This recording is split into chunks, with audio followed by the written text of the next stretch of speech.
I was standing at the sink, eating cold noodles straight from the takeout box, when I checked my phone for the 10th time and finally accepted the truth. No calls, no messages, no accidental likes. 35 years old. The screen stayed dark, like it had already mourned me. The silence wasn't loud, it was surgical, precise, the kind that tells you exactly where you stand without wasting words. I remember the hum of the refrigerator, the drip of a loose faucet, the way the candle I'd lit for myself burned crooked and fast, like it wanted out of the room. I told myself it was just a busy day. I didn't believe it. 3 days later, my sister fixed that illusion. The group chat lit up at 7:42 a.m. We voted, "You're hosting Thanksgiving this year." No greeting, no apology, no question mark, just a decision they'd made without me, using me. That was the moment something in me went quiet. Not hurt, not angry, calculating. When people think you're weak, they get careless.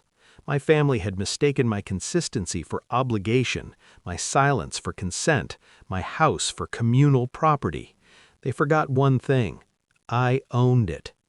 I scrolled back through the thread, years of it, requests disguised as jokes, expectations framed as tradition. I'd hosted every holiday since Dad died, paid for the food, cleaned the mess, absorbed the comments, smiled through it like it was love. It wasn't love. It was convenience. I typed one word, sold. No punctuation, no explanation.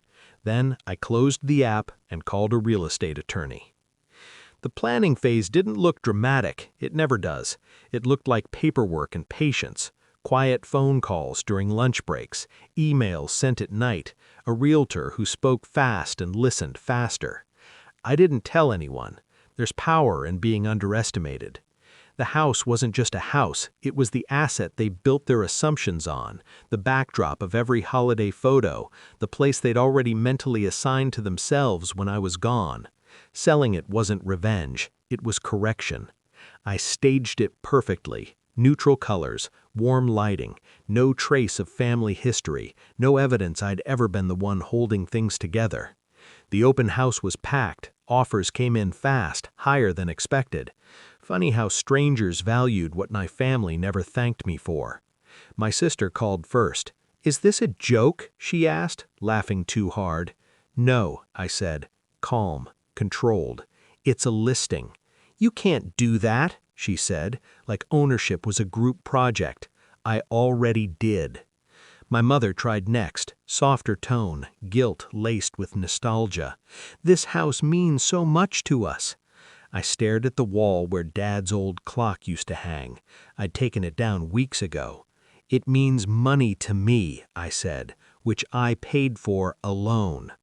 Then came the cousins, the group texts, the sudden concern, the rewritten memories where they'd always been supportive, always been there.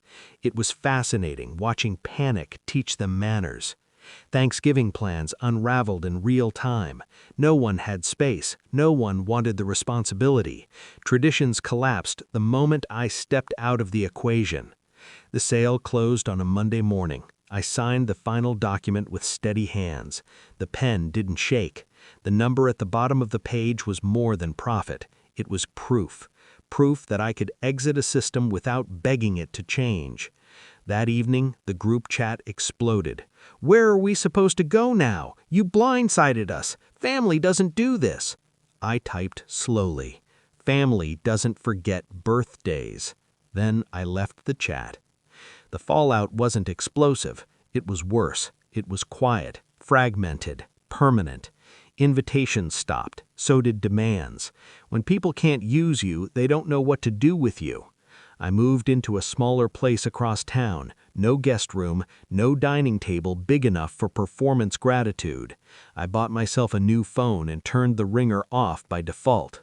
On Thanksgiving, I cooked for one, ate well, slept better. Weeks later, my sister ran into me at the grocery store. She looked smaller somehow, like the world had recalculated around her. "You didn't have to cut us off," she said. I met her eyes, saw the math still running in her head. "I didn't," I replied. "I just stopped giving." She didn't answer. There was nothing left to negotiate. Now when I think about that birthday, the cold noodles, the dead phone, I don't feel sad. I feel grateful.